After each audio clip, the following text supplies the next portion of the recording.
பால் bread செய்ய போகிறோம். எப்படி செய்யுதுன்னு பார்க்கலாம் வாங்க.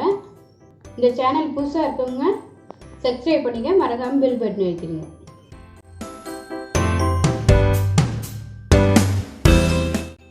கடாயில் 1/4 லிட்டர் எண்ணெய் ஊற்றிருக்கேன். எண்ணெய் காயிட்டோம். எண்ணெய் காஞ்சிடுச்சு. இந்த மாதிரி சைஸில் பிரெட்டை நீங்கள் கட் பண்ணி வச்சுங்க. இப்போ போடுற எண்ணெயில்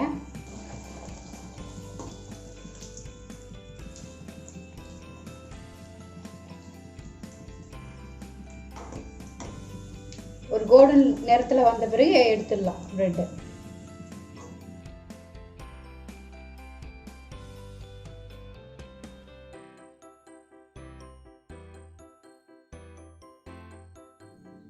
இந்த மாதிரி பிரெட்டு நல்லா சவுக்காக வறுத்து வச்சுங்க.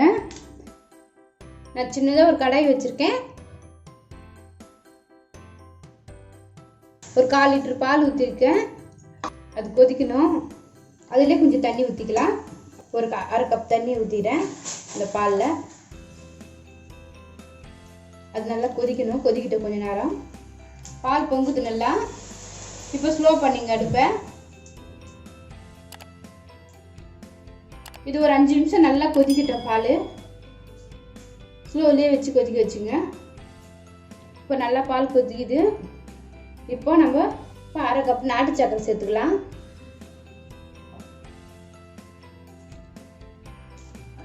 அது போட்டு நல்லா கலக்கிடுங்க.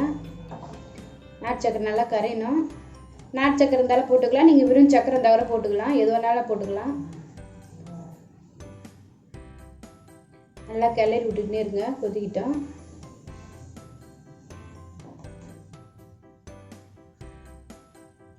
மீடியம் ஃப்ளேம்லேயே வச்சுங்க. ரொம்ப ஹை ஃப்ளேம் பொங்கி வந்துடும். குங்குமப்பூ போட்டுக்கலாம். ஃப்ளேவருக்கு தாங்க டேஸ்ட்டு கொடுக்குது. இது ரொம்ப ஓவராகவும் போடக்கூடாது. இது அதனால் லிமிட்டாக போட்டுங்க.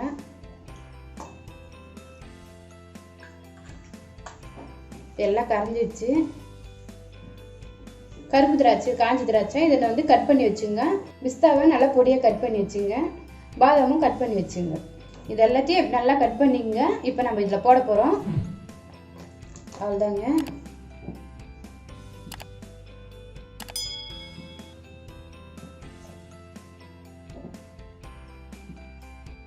இது ரெடி ஆயிடுச்சுங்க. இப்போ நம்ம பிரெட்டு போட்டுக்கலாம்.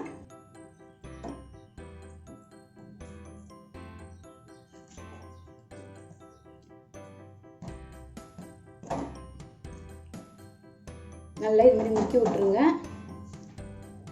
அவ்வளோதாங்க. இப்போ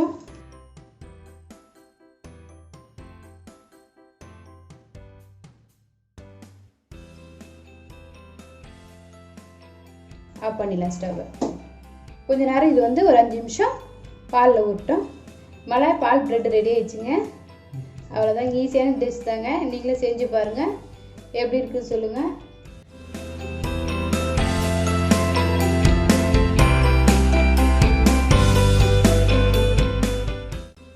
மலாய் பால் பிரெட் ரெடி ஆயிடுச்சுங்க. நீங்களும் செஞ்சு பாருங்கள். லைக் பண்ணுங்கள், கமெண்ட் பண்ணுங்கள், சப்ஸ்கிரைப் பண்ணுங்கள், மறக்காமல் பெல் பட்டன் அழுத்துங்க, ஷேர் பண்ணுங்கள்.